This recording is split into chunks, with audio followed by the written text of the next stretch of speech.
Hey y'all, happy Sunday and welcome to this week's live Q&A session.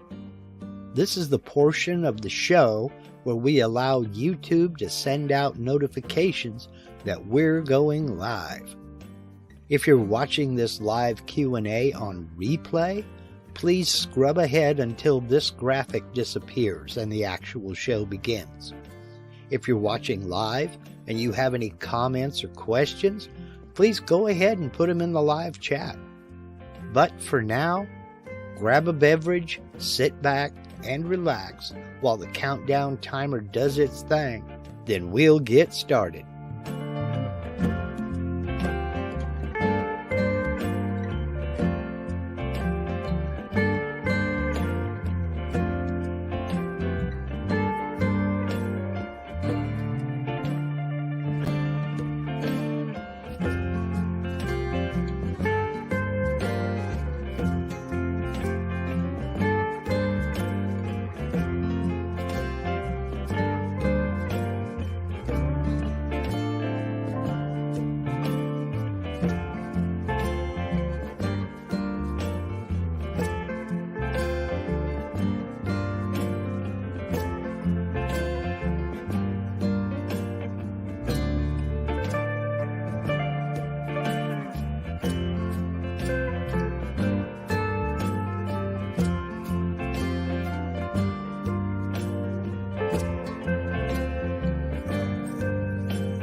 Hey y'all, happy Sunday. Yes, I am back in the shop. It's been an eventful week. I'm not at 100% ready yet, but slowly getting there. More on that in just a minute. I wanted to, in the unfinished business category here, I wanted to say thank you to everyone who contributed to the GoFundMe appeal for that benefited Steve Nealon and his wife Pam in the name of Steve's mother Ruby. Um, Steve is a good friend. I've got his comment highlighted here. He is the sponsor of my website, marklindsaycnc.com, but first and foremost, he's a friend. Um, um, I'm sad to report that Miss Ruby did pass on Thursday, and she did go peacefully at home, but it doesn't make things any easier for the family. I My heart goes out to you, Steve. I've been in the same position you're in now. Uh, to those who were able to contribute, I say thank you sincerely. For those who are not able, um, I put a link to the GoFundMe down in the description of this video once again. And I would ask that whether you're able to contribute or not, um, please consider going to that GoFundMe page and at least sharing that GoFundMe out on your social media. They need a bit more help. We weren't quite able to get enough for the initial cost, but your contribution did make things a heck of a lot easier. So I know it's difficult to ask, and I don't do this lightly, but I consider it a personal favor if you would at the very least, go to that GoFundMe page and share that GoFundMe out on your social media and get it in front of as many eyes as we can. I would appreciate that. I would consider it a personal favor to me. And thank you again to everybody who was able to contribute. I appreciate it sincerely. Here on the home front, it has been an eventful week. Um, I the storage shed got moved last week, and so I have been going back and forth. As you can see, I can actually move around a little bit of the shop. I've still got a long way to go. Um, I'm not making the same mistake I made last time. I got the storage shed put in, and in my eagerness to get stuff inside, there was no organization at all. So this time I'm taking my time and I'm setting it up, building new shelving units and everything else. There's no video on this. This is just something I've got to hurry up and get done. And then I can get back to CNC work. I was, however, able, yeehaw, to get the air conditioner set up. So I'm able to be out here now. And that was done just in time for it to cool back off. It is now 66 degrees out, 64 degrees outside. That's 18 Celsius, so I don't need air conditioning. Oh well, so such is life. Um, this week I'm going to work on this. Tuesday I have a crew coming out to grade my driveway so I can finish my driveway extension and put that behind me. Then I'm back to full-time CNC for the foreseeable future. Um, Again, the next video is going to be on uh, toolpath tiling, and I'm debating. Part of me says do it in one video. Part of me says split it in half, because I'm going to be adding a level of complexity that I probably don't need to add, but if you know me, you know I'm going to do it anyway.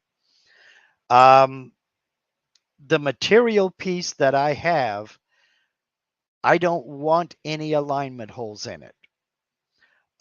It's going to be a straight, kind of sort of like a growth chart similar to a growth chart, but the material is already pretty much sized, and I don't have any leeway for cutting off scrap. So I'm going to be introducing another level of complexity in that I'm going to be mounting it to a sled and then using that sled for alignment pins and alignment holes. So I've got to make sure that I get that sled made perfect, and I can get the material mounted perfect, and then my alignment holes be placed perfect so that I can do this one simple project. So I'm thinking I'm going to do the design of the project and the sled in the first video, and then the actual come outside, cut it, machine it, finish it on the second video. That will be my glorious return to YouTube after a long absence of mainly just these live streams. So that probably will be, it's a couple of weeks out yet, because as you can see, I'm not ready to start machining just yet. So let's see if you have any comments, questions, concerns, anything of the sort. Please go ahead and put them in the chat. We have one question as it sits right now, and that's kind of an accessory question from Gary N234 of the proud N234 clan, who wants to know, is there any advice on using a Wi-Fi or webcam to monitor a CNC on long engravings? Now, this comes with a little bit of controversy and a little bit of back and forth, because there are several schools of thought on this. One being, well, Kurt Briegel addressed one almost as soon as the question came in. He said, speaking only for himself, he stays with the machine. I do the same. Friend of his had his dust collector short out, and he was right there, and it was a huge mess as it was. I can only imagine. But if you're going to remote monitor, check out baby monitors. Now, that is a viable option. I know that baby monitors do work, and some of them do have cameras. But we're in a situation now that technology has advanced so fast, it's forced prices way, way down. And what used to be expensive options are now pretty cheap. And so much so that I'm assuming, Gary, that you are in the US. And if you are, there are things such as this Harbor Freight, that US based purveyor of fine imports from overseas, has they have a 1080p. I'm sitting here pointing at the wrong screen with my cursor. They have a 1080p Wi-Fi security camera for about $38. And I've looked into it a little bit. It's compatible with Alexa, Google Assistant, and Microsoft Cortana, but it also, there is an app you can download onto a tablet or smartphone. If you put a micro SD card in it, it'll also hold up to 128 gigabytes of local storage. And basically mount it and run it from smartphone or tablet or something to that effect. Now, that's just one option. Hashtag not sponsored. It's just an example of how inexpensive this technology has become. And I'm sure you can find other options on Amazon. You can find other options, locally, I'm sure. There are plenty of options out there. If you already have a system like Ring or one of the other surveillance systems, simply adding a camera is fairly straightforward. So, the options are there. The options are many, and the prices have really come down. Just look for something that operates off of Wi-Fi or Bluetooth, depending upon what type of connection you want, and or both, and see if you can get one with local recording, and see if you can make sure that it's a freestanding self-contained unit and not just a camera that's meant to be hooked up to another surveillance system, unless it's a surveillance system that you already have. Okay. Now, having said all of that, Ayal Peleg makes an excellent point. No camera will extinguish a fire. Personally, the machine doesn't run, with very few exceptions. My machine doesn't run unless I'm right in here with it. That exception being is if I need to run into the house to go to the bathroom or something, and it's a long, particularly long carve. I, you know, if you, let me put it to you this way. If you have ever had a CNC crash, or your machine has ever done anything that you didn't want it to do, and you had to reach for and hit that emergency stop button, you already know that the minute you realize you need to hit that emergency stop button, it's already too late. Now, as AJ Hockey is saying, remote monitoring would be great, but if something serious happens, the time to react is now increased significantly. That is 100% true. I just don't like the idea. That's me. We all have a certain level of risk that we all deem to be acceptable, and that's fine. But, when especially if you're running dust collection, I don't know if it's still up, and I don't even remember who posted it, but there was a video on YouTube a couple of years back. It was a remote camera monitoring a CNC router during a carve. And I believe the gentleman was in his house eating dinner or something like that. So his attention was probably focused on his plate, not on his phone or something like that. And he was using a shop vac as a dust collector going into a cyclone dust collection system down into a drum. Something happened on the machine, and I'm still not 100%. My memory is not what it used to be. I don't remember what it was, but it suddenly, something broke or something happened, and things started smoking, and all of a sudden the fire started on the machine.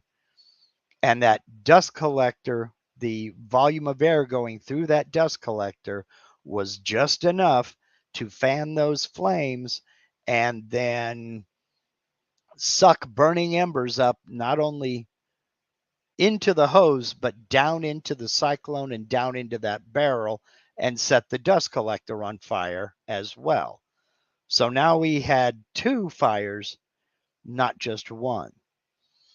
The video ended before he got back outside, so I still to this day don't know the resolution of this. But just my personal opinion, I think if you're not there monitoring it, or very close. Okay, RB Woodward, thank you. The material came loose is part of what happened, at least part of it. So the video that I'm talking about. It's just something I don't like to do. And that's one of the reasons I take a lot of kidding and teasing, because I split up my my tool paths. I don't put everything in one file. Um, I have separate files for all of my tool paths. Well, not 100% of the time, but I break it up into chunks that are manageable wherever possible. That way I control when I start and stop the carving process.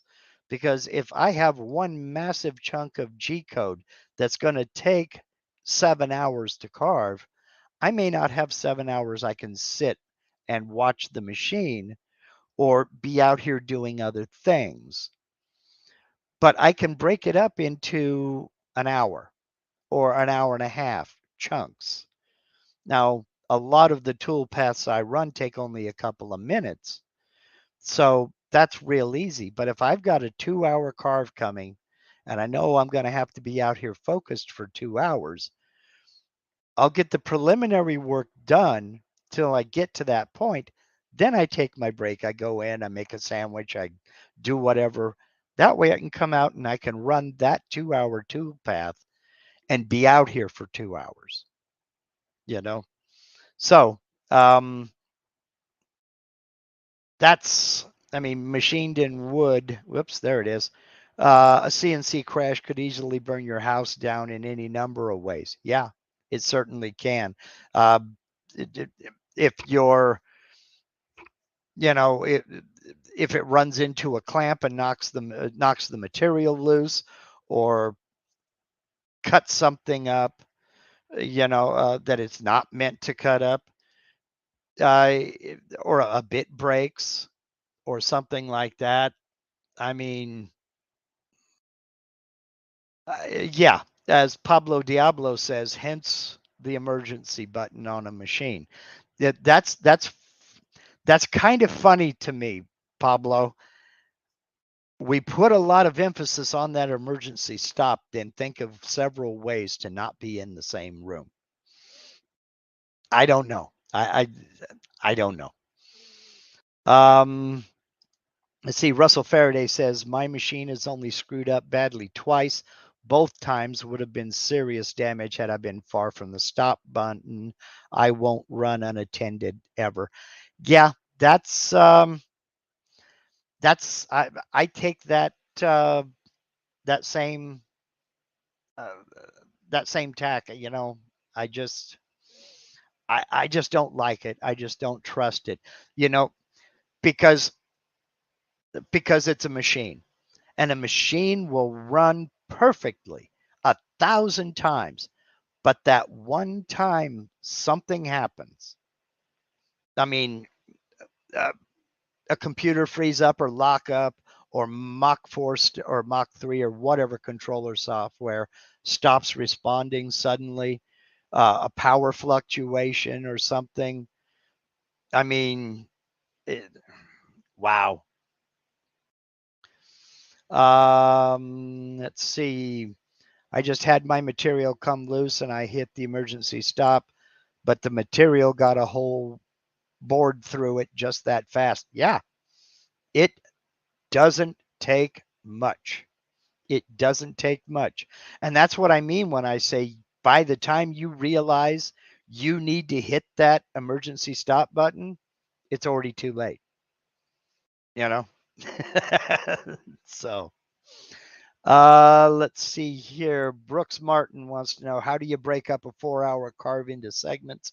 Well, depending upon what the tool path is, you may or may not be able to do it. What I'm getting at is if it's one long piece of G code for one tool path that takes 4 hours, I plan on being there for the entire 4 hours. I will have other things to do in here that'll take 4 hours so I can monitor it and at least minimize the damage should something come loose or a bit break or something like that. Um, but if you put all of your, and it's easy to do, you put all of your V-carving tool paths into one file, and then you find out that that's a 4-hour V-carve, you have to be able to spend that 4 hours out there, monitor it, to monitor it. If I can split it up, if I've got 3 different tool paths and the first 2 are going to take 2 hours and the last one is 2 hours, I'll split that up. I can dedicate 2 hours now and then 2 hours after lunch, that kind of thing. But I know people who will put an entire list of tool paths using different bits. They've basically lied to the system and told it there's a automatic tool changer on the CNC. So the Vectric software will allow you to put all that into one piece of G code, but then it's a 16-hour piece of G code. Well, you know, it that's up to you. But I don't like to game the system like that. I use it to my advantage because I may not be able to, or let's let's be honest, I may not want to spend 4 hours out here. I may have other things I've got to get done, and you know. Okay, Sargon Tavor says the math says you should be able to react in 1/16,000th of a minute. Well, yeah, not going to happen. Yeah, well, math also says it's impossible for bumblebees to fly. But trillions of bumblebees worldwide are going to continue to ignore that math and fly anyway. So just because something says it can be done doesn't mean that it will be done, believe me. Okay, let's see. AL Peleg says you could, for example, split a tool path that runs multiple depths into multiple tool paths, or at least on Fusion 3D. You can limit a tool path to run within an area, so you split by areas. Yeah, there is that. Aton says Mach 3 tends to get sluggish on me when my G code is very large. Let me ask you a question about that, Aton. Are you transferring the G code file onto the computer, or are you trying to run from the flash drive? I do not run files from the flash drive.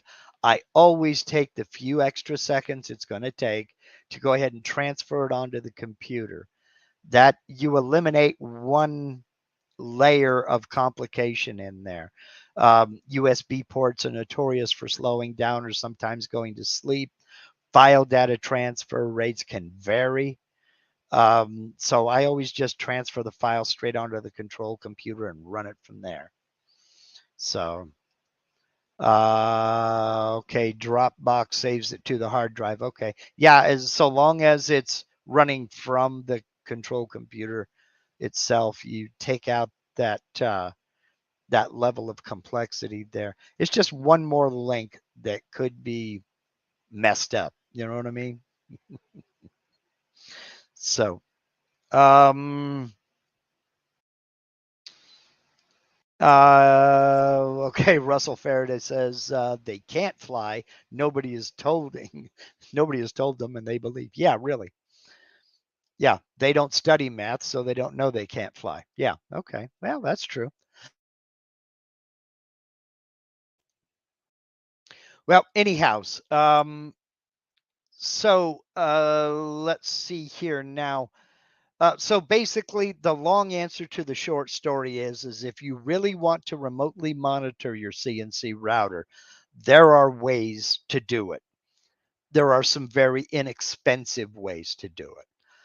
Just remember that the further you are from the scene of the crime, the longer it's going to take you to get in there and minimize the damage should the worst happen.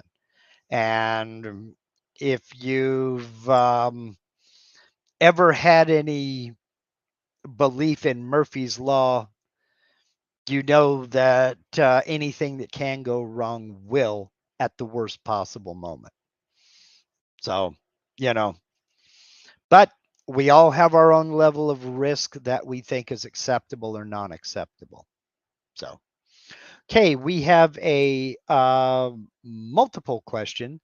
Um, I'm going to mispronounce your name, and I apologize in advance. Atisam Rana, what software is used for 3D? ZBrush or Rhino? Yes, both of them are used for 3D. Blender is also used for 3D. Vectric Aspire is also used for 3D. Fusion 360, SolidWorks. There are many, many, many others. Tinkercad, Design Spark. There are a lot of 3D modeling programs. Which is better is subjective. There are a lot of pros to Rhino. There are a lot of pros to Fusion 360. There are a lot of pros to ZBrush or Aspire. I'm going to use the word nobody wants to hear, and that is depends on what you are trying to 3D model. If your primary focus is to make parts for assemblies, like if you want to make individual gears and bracketry, and then assemble those gears and that bracketry to make a mechanism, I would highly recommend Fusion 360. It is excellent for that purpose. Just know that the learning curve is pretty steep. But once you get that figured out, I'm not going to say you can't beat it because I think SolidWorks is still above and beyond. But for the price, it's a very good option.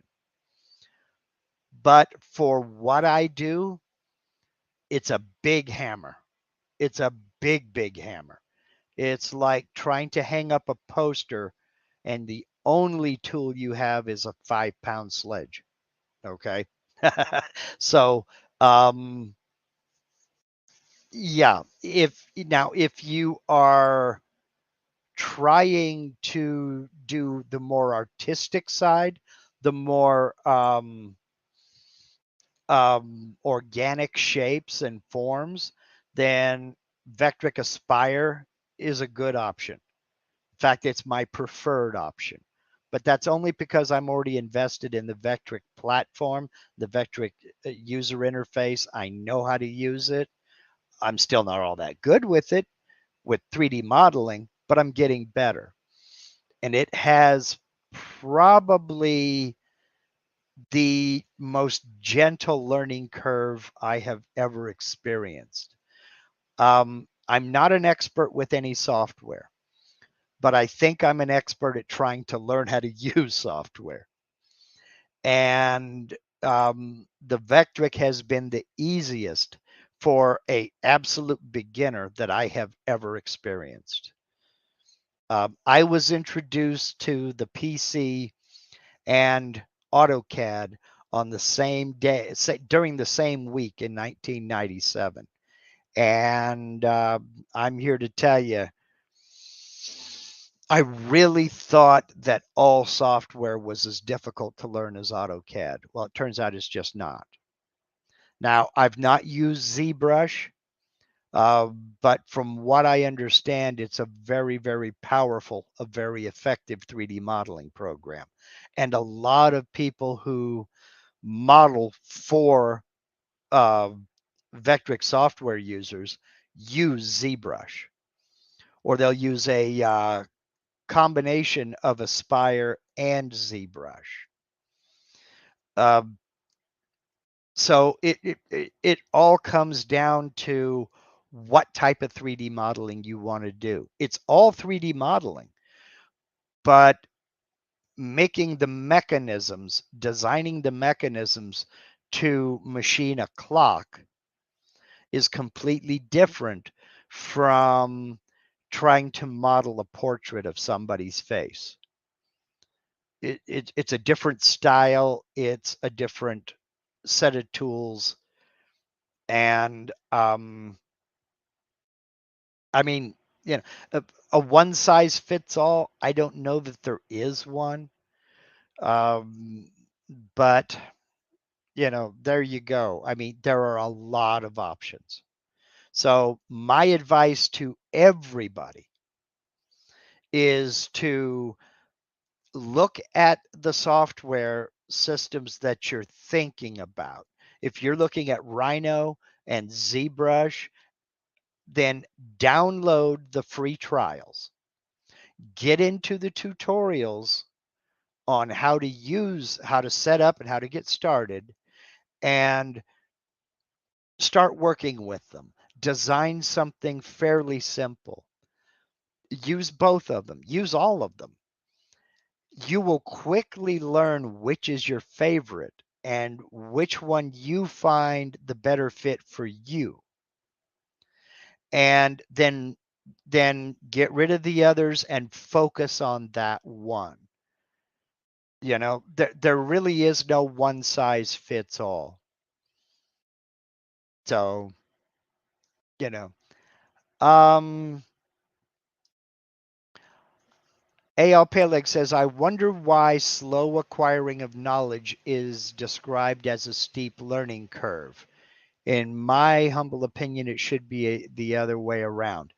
What I mean by that, AL, and this is 100% subjective, what I mean by that is how intuitive is the software. If you just want to draw profiles, you're going to cut repetitive shapes, you don't need a lot of fancy stuff. You want the tools to be there, easy to find, and not hidden behind several different layers of submenus or context menus. That's what I mean by a steep learning curve. How easy is it to find the tools you need? I mean, that's why people describe something like AutoCAD as being difficult to learn, because there are so many options and so many things you can do with the software. A lot of the more basic functions that you would think would be right up front are hidden down inside of context menus. I just want to make this line longer. How do I do that? Well, I've got to select this and go to this menu and go to that and then go to modify and then go over here and do this. It shouldn't be that difficult. So that's what I mean about a steep learning curve, is there are so many options. There are so many steps that you have to remember in order to do some of the more basic functions. That's one of the reasons I like the Vectric software so much, is because almost everything is right there. If I want to draw a rectangle, it's right there. If I want to draw a circle, it's right there. So yes, I understand what a learning curve is, right? And please don't think I was patronizing you. It's not what I meant to be doing at all. I'm literally talking about a fact that a graph describing slow learning would be shallow and a graph for fast learning would be steep. I think it's more of a metaphor than that. It's an uphill struggle. So the curve is steep. The more gradual the struggle is, the shallower the learning curve. You know, uh, uh, uh, run uphill. You want to run up a steep hill, you want to run up a gentle slope. That's the way I read it anyway. You know, but then again, I'm not the most artistic person in the world. So, you know. Let's see. FreeCAD Cam is also reliable. I've never used it. There are a bunch out there. I know FreeCAD is one. Uh, Tinkercad is another. Um, I already said Design Spark is another. Those are, I don't know. I hesitate to say that they're all. Um, I hesitate to say that those are mainly for the 3D printer folks, because they're not. I mean, if you can create a STL file in anything, it's usable in just about any CAD CAM package. Now you're talking about FreeCAD Cam output clean G code. I mean, great, great. Um, it's Let's see here. Brooks says TurboCAD was my cheaper alternative to AutoCAD. Yeah. There's another one called NanoCAD. NanoCAD is free, um, and you get what you pay for. But for what I use a CAD program for anymore, that's about all I need. You know, basically all I'm using a CAD program for is to go in and modify DXF or DWG files, uh, clean them up and simplify them for use with Vectric software. And then I save a new DXF file and get rid of a lot of problems. Um, Let's see here. Sargon Tavor says another point is 3D model for carving and for laser are totally different than 3D model for a 3D printer. Uh, True for the most part, in that you can print a lot of things that would be extremely difficult or impossible to 3D carve. You know, anything requiring an undercut, you know, unless you have a 5-axis CNC router and know how to use it, an undercut is sketchy at best. So, um, Tim Nud says, I really like Fusion 360. Once you get past the initial overwhelmingness of all the features, it flows very well and is very powerful. Oh, it's hugely powerful. And it's a very, very good program. It's excellent for what it does. It's just that being so easy to be overwhelmed by all the features and having to learn where all those features are and remember where they are. That's what is so overwhelming about it. It's kind of like, I mean, that's why we have Photoshop, and then we have other image editing programs that don't have as many features nor the complexity. I mean, I use, it's Corel. Um, uh, I think it's Paint, not is it? Yeah, Paint Shop Pro. I don't use Photoshop. It it it doesn't have all the features of Photoshop, but I've not yet found anything in Photoshop that would warrant me upgrading to it. I can do pretty much anything I need to do in Paint Shop Pro, because about all I do is um, resize, crop, and add text.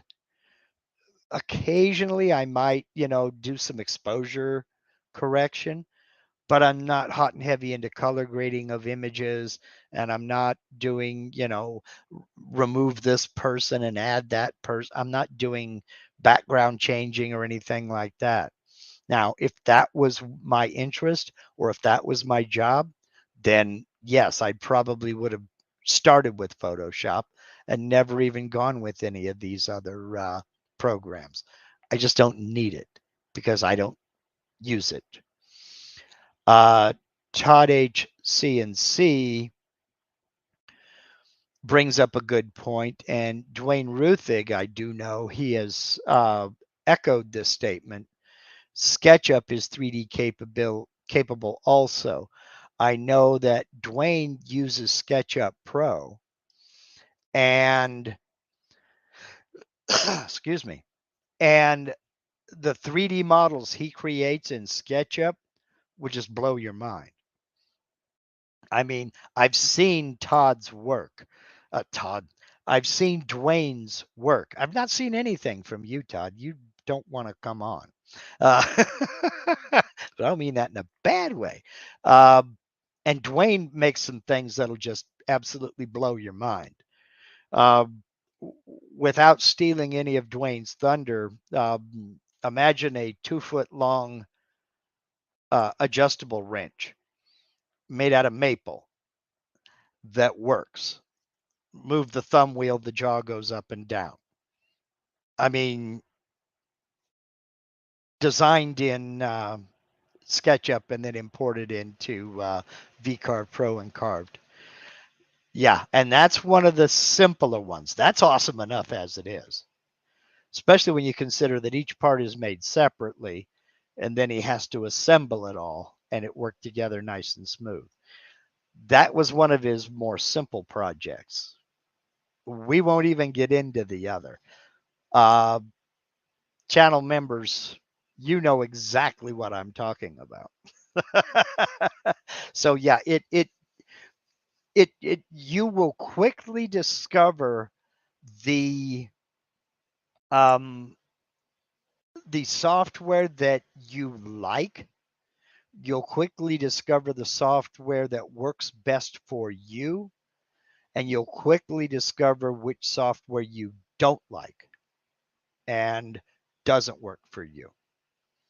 So I, I say download as many of the free trials as you run across and try them all.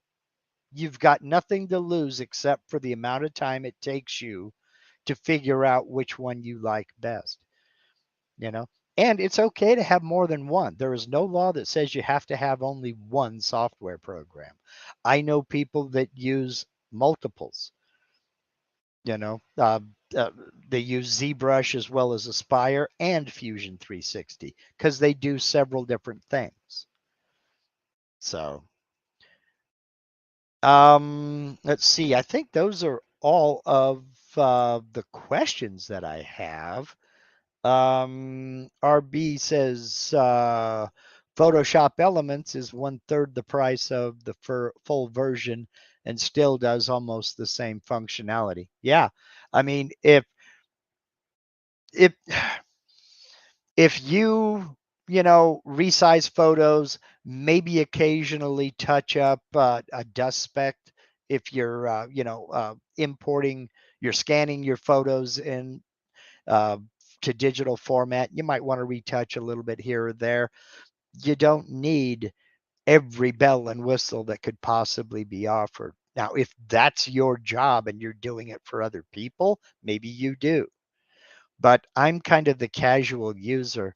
I use Paint Shop Pro to make YouTube thumbnails, which takes me approximately 10 minutes, as I don't put a lot of thought into my thumbnails. I put a lot of thought into the picture that I'm going to use.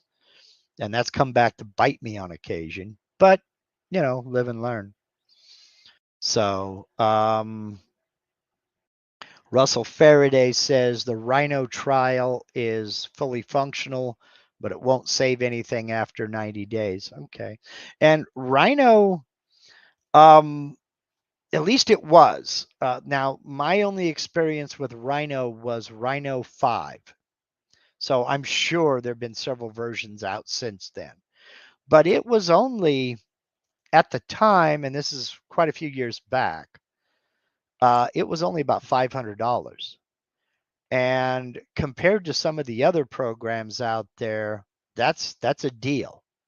But it is a whole different sort user interface and a whole different work environment. So, that may be, especially if you come from a CAD background and you're used to AutoCAD, TurboCAD, DraftSight, any of the others, that can be really a benefit because the work environment is very similar. So, let's see. RB says, I'm scanning aluminum albums. Okay. From 1940 to 2023 right now. So Elements is saving. Yeah. The big 17-gallon Rubbermaid totes, the big plastic jobbies. I have 4 of those filled with photos and photo albums. Let's see. Todd HCNC wants to know, does Adobe do 3D? I don't know. I really don't know. Okay. Alumni albums. All right. Gotcha. 500 is 10 short of 5,000. Yeah. And it's amazing how long you have to save up to get that extra 0, isn't it? So I guess the point to today's live Q&A is it depends. It depends on if you want to set up a remote camera to monitor your CNC, and it depends on what kind of 3D work you're going to be doing. So, let's see.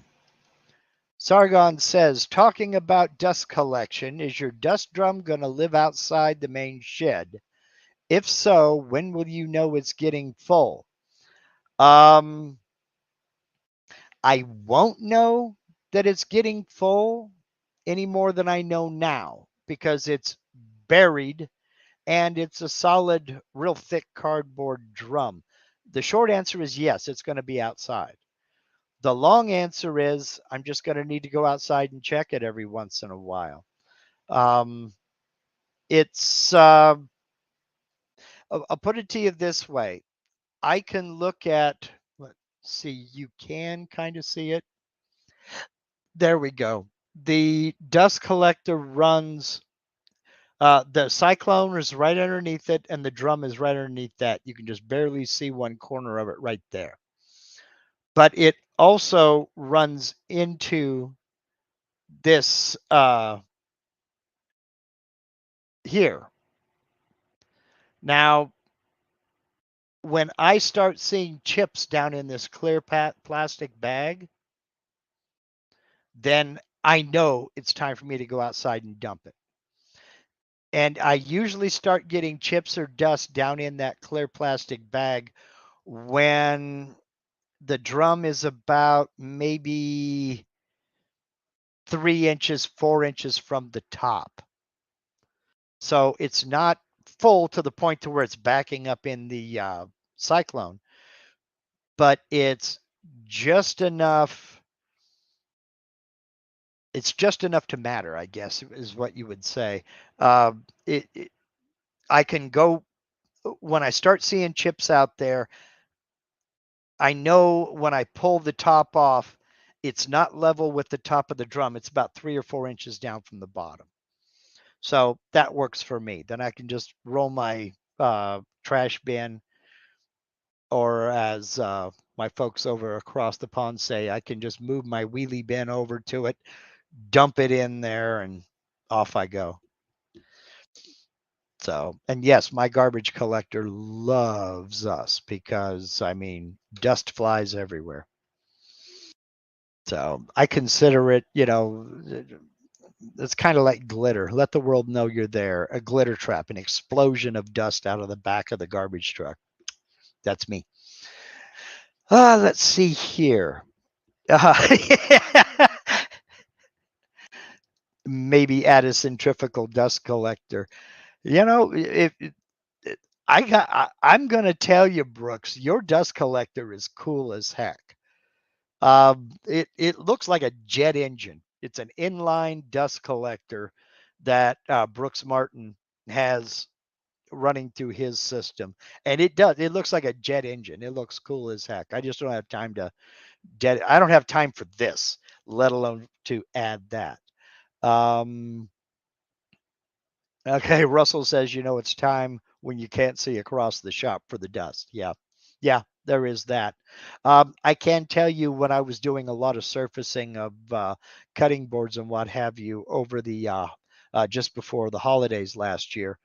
Excuse me. Um, I I noticed that when it started getting, I did run it up into the cyclone one time. And when it got to that point, it wasn't as efficient as picking up dust. So when I saw, the dust collector isn't picking up anymore, I knew that after that tool path was finished, uh, shut it down and go dump the drum. And it didn't go up inside very much, but it just started throwing chips into the bag. Well, when it's throwing chips into the bag, I know it's time to go dump it. So now, having said that, Sargon, the bag's going to be outside too. But I'm going to know to go out there and get it taken care of. All right, let's see here.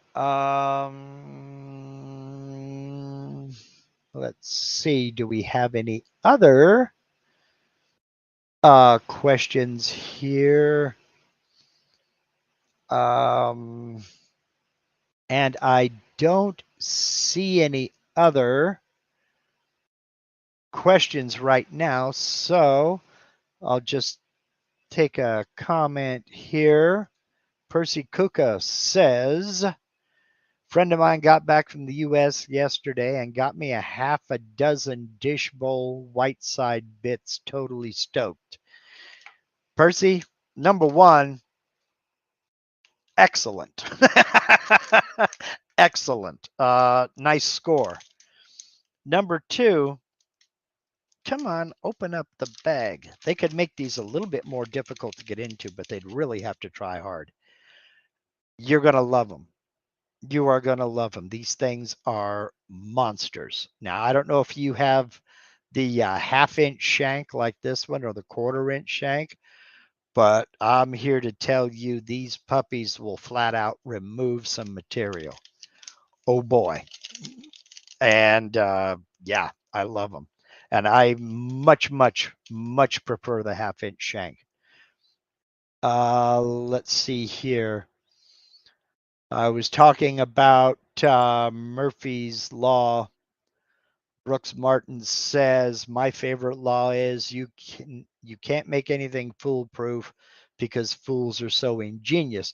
Well, my favorite is Murphy's Law of Combat number 6, which is if it looks stupid but it works, it isn't stupid. So let's see.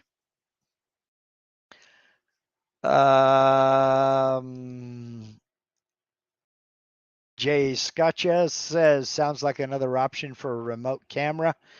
Yeah, maybe.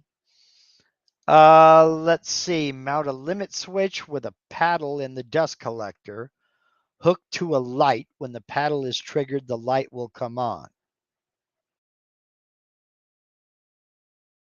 I've got a bunch of those mechanical limit switches floating around. That's not a half bad idea, John. Film at 11. Michael Hall says, my favorite law, the theory of application does not always equal application of theory. Oh, that's a good one. That's a good one. That's a good one. Yeah. There was another one. It's more meme-like. That is,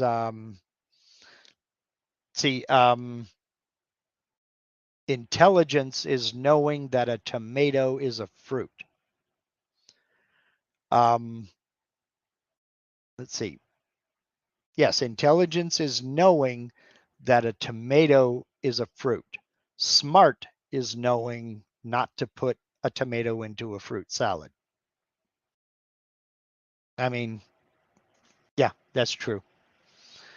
Okay, Percy says all of them are half inch. Yeah, you're gonna love it. You're gonna like that bit. I mean, and I'm here to tell you, like I said, it moves some material. Okay, we've been at it for an hour. I want to once again thank everybody for their contributions to the GoFundMe. Again, there's a link down in the description, and this is to help Steve, his wife Pam, and the whole family with Steve's mother's final expenses. And I thank each and every one of you who have contributed, and I thank each of you who have shared that GoFundMe on your social media. If you can contribute, I would appreciate it. If you can't, I would appreciate it if you would go to the GoFundMe page and click the share button and just share it onto your social media. And so we can get this appeal in front of as many eyes as we can. This is not something I do lightly. And I don't like to come off as though I'm begging for a handout or something like that. I'm not. Uh, I appreciate each and every one of you, whether you contribute or not. Um, you have watched my videos, you've liked my videos, you've commented on my videos, you've shared my videos, and I appreciate that sincerely. And now I just have to get back to CNC work as soon as all this stuff is done. Okay.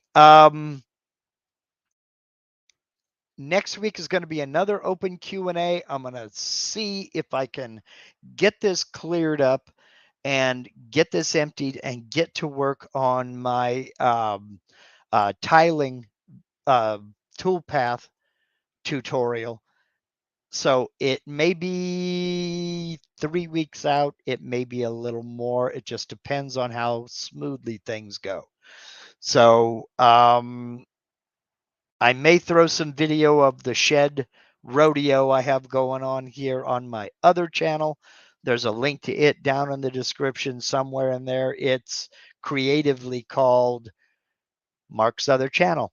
And that's my non-CNC side. So if you want to see the mess I've got going on back here, I'll take a few pictures and put together a small video. And when everything's done, we'll get it posted over there.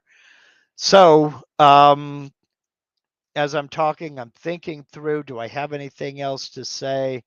I don't think I have anything else. So I will just say thank you to everybody again and see you next week. Bring your questions, bring your answers. Members, remember tomorrow, the members only live stream.